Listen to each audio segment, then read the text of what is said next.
I want to tell you something I've never said out loud before. Not to my kids, not to my wife of 31 years, not even to myself, not fully, not honestly. But I'm going to tell you today. Because a few months ago, I sat in a parking lot outside a grocery store, and I cried for 45 minutes. Not because something terrible happened, because I suddenly realized something had been happening, quietly, invisibly, for over 5 decades, and I had completely missed it. I was 68 years old, sitting in a 2019 Camry with a bag of groceries getting warm in the back seat, and it hit me like a freight train. I had spent my entire life chasing the wrong thing. And what broke me wasn't the realization itself. What broke me was this question: how many other people are doing the same thing right now and don't even know it yet? That question is why I'm here. Now, before I tell you what I figured out in that parking lot, I need to tell you what my life looked like before that moment. Because without that part, the lesson means nothing. So stay with me. I grew up in a small town in Ohio, Middletown, nothing fancy. My dad worked at the steel mill, my mom cleaned houses on weekends, and the message I received, the one that was never spoken but somehow screamed from everything around me, was simple: work hard, provide, don't complain. So that's what I did. At 22, I got a job in sales. By 30, I was a regional manager. By 38, I had a house, 2 cars, 3 kids, and a calendar so packed I needed a calendar to manage the calendar. And here's what nobody tells you about success. It feels exactly like enough, right up until it doesn't. My oldest son, Derek, he's 35 now. He said something to me last Thanksgiving that I keep turning over in my mind. He said, "Dad, I remember you always being in the house, but I don't remember you ever really being there." And I laughed. I laughed because that's what we do when something is too true to sit with. But that night, alone in the guest bathroom at 2 a.m., I thought about that sentence for a long time. I was present, but I was never there. I was always somewhere else in my head, thinking about the next deal, the next mortgage payment, the next thing that needed fixing. I thought being responsible was being loving. I thought providing was being present. I had confused motion for meaning. Be honest with yourself right now. When was the last time you were truly, completely present with someone you love? Not checking your phone, not thinking about tomorrow, just there. Hold that answer. We're going to come back to it. And it wasn't just at home. At work, I chased promotions I didn't really want because I thought wanting them was what made you serious.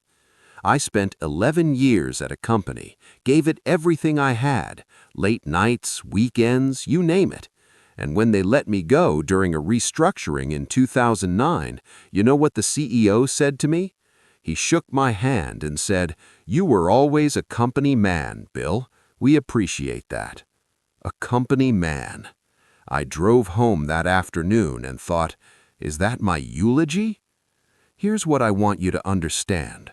I wasn't a bad person. I wasn't lazy. I wasn't selfish in the way people usually mean. I was just running toward things I thought I was supposed to want, running away from a quiet I didn't know how to sit in. And I kept running, right up until my body made me stop. I'll tell you about that in a minute, but first I need you to understand something about the thing I was actually running from, because it's probably the same thing you're running from too. In 2019, I had a minor heart attack. The doctors called it a warning shot. I called it a Tuesday. I was back at my desk within 10 days. My wife, Linda, just looked at me. She didn't say a word. She didn't have to. But here's the thing about warning shots. They don't always change you right away. Sometimes you need the second thing, the quieter thing. For me, it was my mother's death. She passed in February of 2022 at 89 years old in a hospital bed in Columbus. I was holding her hand when she went. And in her final hours, she wasn't talking about the house she owned, or the hardships she'd overcome, or any of the things I thought defined her life. She kept saying the same things over and over. I should have danced more. I was so worried all the time. What was I so worried about? I loved my father. I don't think I ever told him enough. I'm 68 years old, and I'm telling you, I have never heard anything more devastating and more clarifying in my entire life. She didn't say, I wish I'd worked more. She didn't say, I wish I'd been more productive. She didn't say, I'm proud of how responsible I was. She said, I should have danced more. If you were in that hospital bed tomorrow, and I know that's uncomfortable to imagine, but stay with me, what would your version of I should have danced more be? What would you wish you'd done more of, said more of, let go of sooner? Keep that with you, because what I'm about to share changes everything. 3 months after my mother's funeral, that's when I found myself in that parking lot. I had just bought groceries for a Sunday dinner nobody asked me to make. I was listening to an old song on the radio, one my mother used to hum while she did dishes, and something in me just broke open. Not broke down, broke open. There's a difference. Broke down is collapse. Broke open is finally seeing. And sitting there in that parking lot, I saw my whole life like a movie playing on fast forward. And the thing I saw, the thing that made me cry for 45 minutes, was how much of my life I had spent performing it instead of living it. Here's what I want to tell you.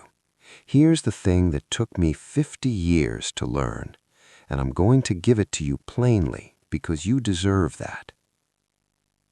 Everything I'm about to say in the next 2 minutes, I want you to actually feel it, not just hear it. So take a breath, sit up. This is the part that matters. Number 1.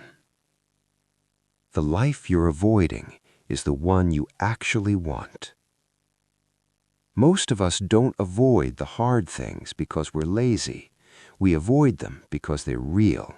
The difficult conversation, the creative dream you've been postponing, the relationship that needs honesty. We stay busy so we never have to face how much those things matter to us. Stop outrunning your own life. Number 2. Presence is not something you find. It's something you choose repeatedly in small moments. It's not a meditation retreat. It's not a weekend away. It's choosing to put the phone down at dinner. It's choosing to look at your kid while they're talking to you, even when what they're saying doesn't interest you. It's being there, not just in the house, but there. Number 3, and this one is the hardest. The people in your life are not waiting for the version of you that finally has it all figured out. They're waiting for you, right now, imperfect, uncertain, still figuring it out you. My son, Derek, didn't need a successful father. He needed a present one. My mother didn't need a responsible son. She needed to dance more and someone to dance with. I spent 50 years trying to become someone worth loving, when the people around me were just waiting for me to show up. Who in your life right now is waiting for you to just show up? Not succeed, not fix things, just show up. That's your answer. That's where you start. I'm not telling you this because I have it all figured out now. I'm telling you this because I don't. But I called Derek last month, just to talk. No agenda, no fixing. We were on the phone for an hour and 40 minutes. When we hung up, he said, "Dad, let's do this more often." That's it. That was the whole thing. Not a milestone, not an achievement, just a phone call that lasted too long and meant everything. I think about my mother a lot these days. I think about her in that kitchen humming, and I've started humming too. I don't know why. I just started one morning while making coffee, and Linda looked at me like I'd grown a second head.